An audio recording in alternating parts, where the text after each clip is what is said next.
आज हम लोग हेलमेंथिस से होने वाले डिजीज को देखेंगे। हेलमेंथिस डिफरेंट टाइप्स के होते हैं। कौन कौन सा हेलमेंथ्स होते हैं? तो देखिए, एक तो एस्केरिस होते हैं और दूसरा वोचेरिया। इन दोनों से होने वाले डिजीज को देखेंगे। जो एस्केरिस होते हैं, एस्केरिस एस्केरिएसिस डिजीज काउज करता है, जबकि वोचेरिया फिलेरियल वर्म होता है और ये फिलेरिएसिस काउज करता है। और फिलेरिएसिस को ही हम लोग एलिफेंटिएसिस भी बोलते हैं। ओके, तो चलिए पहले हम लोग देखते हैं एस्केरिएसिस। एस्केरिएसिस डिजीज कौन से ऑर्गेनिज्म के थ्रू काउज होता है? तो इसका काउजल ऑर्गेनिज्म हो गया एस्केरिस। ओके, एस्केरिस एक राउंड वर्म है। ओके, इंटेस्टिनल पैरासाइट्स हैं। इंटेस्टिनल पैरासाइट्स मीन्स ये ह्यूमन के इंटेस्टाइन में ग्रो करते हैं। ओके, तो इंटेस्टाइन में ग्रो करने की वजह से इसमें इंटरनल ब्लीडिंग हो सकता है।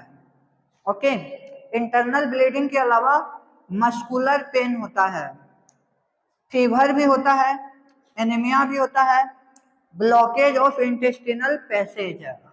जो इंटेस्टिनल पैसेज होते हैं उसको ब्लॉक कर देता है। ओके, क्योंकि यहाँ पे हेलमिन्स ग्रो कर जाता है एस्केरिस। ओके, तो ये सब हो गया इसका सिम्टम्स। ओके, तो एस्केरिस में भी मेनली जो है फीवर आता है। फीवर आने के साथ साथ इंटरनल ब्लीडिंग भी होता है। ओके, तो these are the symptoms of ascariasis. Okay, इसमें एक्चुअली क्या होता है, एस्केरिस अपने एग्स को इन्फेक्टेड पर्सन के फीस के साथ में एक्सक्रीट करता है, बाहर निकालता है। ओके, मतलब जो इन्फेक्टेड पर्सन है वो टॉयलेट जाएगा, टॉयलेट में जो स्टूल फीसेस निकलेगा तो उसी के साथ में एस्केरिस का एग्स भी रिलीज हो जाता है। और जो इन्फेक्टेड पर्सन है जहां पे भी स्टूल रिलीज करेगा, फीसेस रिलीज करेगा, उसको उस जगह को वो गंदा कर देगा, इन्फेक्शन वहां पे फैला देगा। जैसे सॉइल में किया तो सॉइल में इन्फेक्शन हो जाएगा, प्लांट में इन्फेक्शन हो जाएगा, वाटर में इन्फेक्शन हो जाएगा। Okay, that contaminate the soil, water, plants etc.. Okay,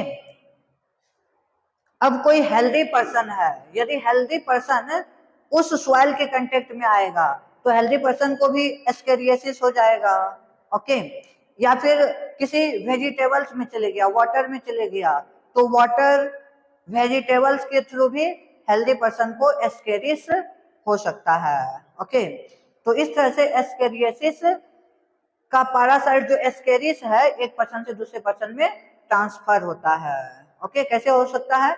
तो सॉइल के थ्रू हो सकता है, वाटर के थ्रू हो सकता है, इसके अलावा वेजिटेबल्स के थ्रू हो सकता है, फ्रूट्स के थ्रू हो सकता है। ओके, तो ये हो गया हमारा हेलमेंथिस में एस्केरिस।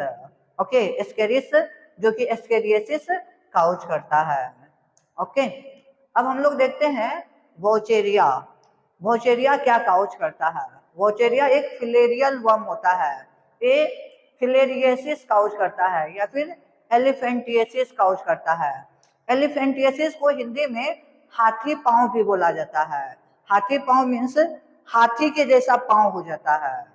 ओके, एलिफेंट के जैसा पांव हो जाता है, मतलब लेग जो है एलिफेंट के जैसा हो जाएगा, मोटा हो जाएगा।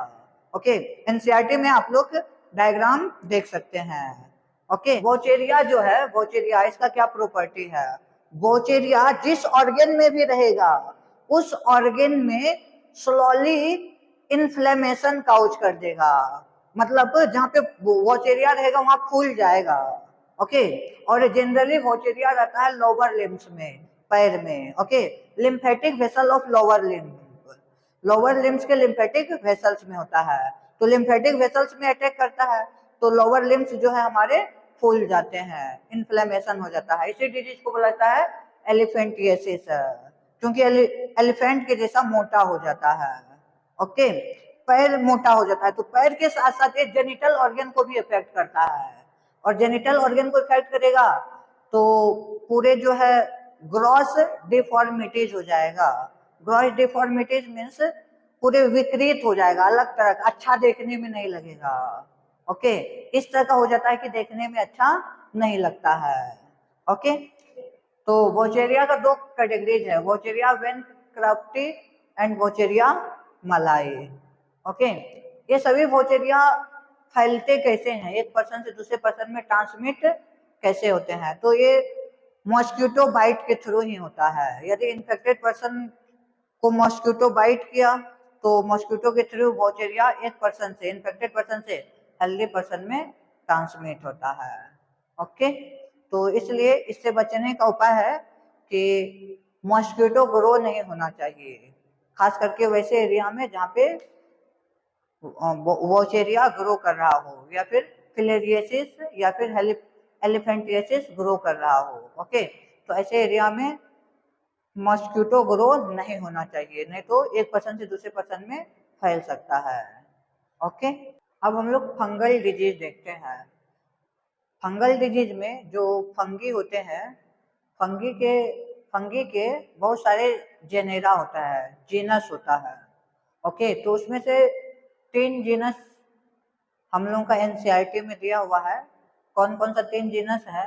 Microsporum, Trichophyton, Epidermophyton. ओके, ये तीनों फंगी का जीनस है और ये तीनों फंगी रिंगवर्म डिजीज काउज करता है, जिसमें ड्राई स्केलेलेशन आ जाता है। ड्राई स्केलेलेशन, ड्राई स्केलेलेशन मीन्स जनरली जो है सूखा सूखा घाव जैसा हो जाता है।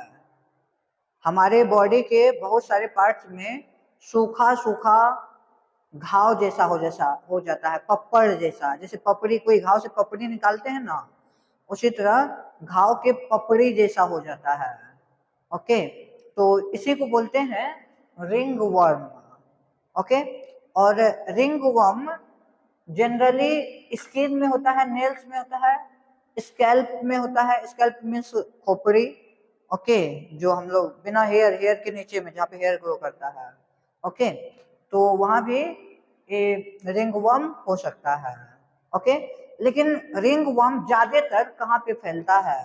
तो ज्यादातर यदि फैलने की बात किया जाए तो ये ग्रोइन में फैलता है। ग्रोइन, ग्रोइन क्या होता है? हमारे बॉडी के फ्रंट पार्ट जहाँ पे लेग ज्वाइंट्स होता है। ओके, बॉडी के फ्रंट पार्ट जहाँ पे लेग ज्वाइन होता है उसको बोला जाता है ग्रोइन। ओके, तो ग्रोइन में रिंगवर्म फैलता है। ग्रोइन के अलावा कहाँ पे फैलता है रिंगवर्म? टॉइस में फैलता है। टॉइस, जो हमारे पैर के उंगली होते हैं, उंगली के बीच में। ओके, पैर की उंगली हुए, हाथ का नहीं, पैर का, पैर का उंगली, और उसके बीच में बहुत सारे इचिंग होता है कभी कभी, और यहाँ पे ड्राई स्किले लेजन हो जाता है। ओके, तो इसको बोला जाता है रिंग वर्म। तो रिंग वर्म टॉइस में फैल सकता है, ग्रोइन में फैल सकता है। ओके, और एक्चुअली जो रिंग वर्म के फंगी होते हैं, इसको ग्रो करने के लिए हीट और मॉइस्चर चाहिए, हीट एंड मॉइस्चर। ओके, तो जो ज्वाइंट्स एरिया होते हैं, बॉडी के जो ज्वाइंट्स एरिया, जैसे ग्रोइन ज्वाइंट्स एरिया होता है, वहां पे इसको प्रॉपर हीट और मॉइस्चराइजर भी मिल सकता है। ओके, तो इसलिए उस एरिया में ये अच्छे से ग्रो कर पाते हैं।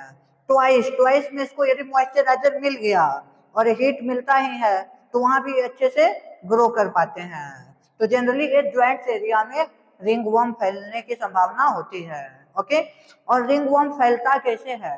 तो रिंगवर्म फैलता है यदि इन्फेक्टेड पर्सन का हम कुछ यूज करते हैं, क्लोथ्स यूज करते हैं, टॉवेल्स यूज करते हैं, तो इस तरह से फैलता है रिंगवर्म। ओके, तो इसलिए अपना सेपरेट क्लोथ्स यूज करना चाहिए, किसी दूसरे पर्सन का क्लोथ्स यूज नहीं करना चाहिए। बहुत सारे लोग टॉवेल्स यूज कर लेते हैं दूसरे पर्सन का, टॉवेल्स भी यूज नहीं करना चाहिए।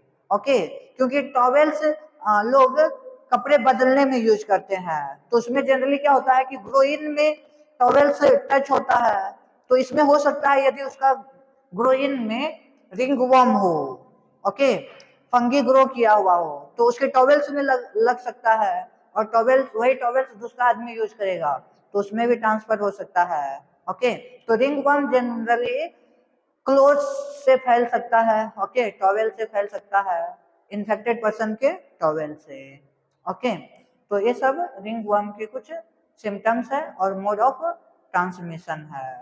ओके, और इससे बचने के लिए हम लोग दूसरे का टॉवेल्स यूज ना करें, दूसरे का क्लोथ्स यूज ना करें। ओके, अपना सेपरेट रखें। हम लोग वायरल डिजीज देखते हैं, वायरस से थ्रू होने वाले डिजीज। तो वायरस से कौन कौन से डिजीज होते हैं?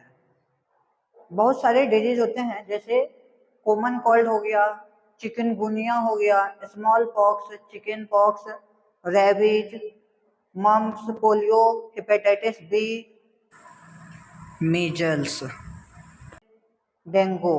Okay, these are viral disease. ये सभी वायरस के थ्रू होने वाला डिजीज है। ओके, हमारे एनसीईआरटी में सिर्फ कॉमन कोल्ड की डिटेल से चर्चा किया गया है, तो हम लोग को कॉमन कोल्ड को डिटेल से देखना है। ओके, इसमें कुछ डिजीज देख लीजिए, जैसे चिकनगुनिया हो गया, डेंगू हो गया, ये मॉस्किटो के थ्रू फैलता है।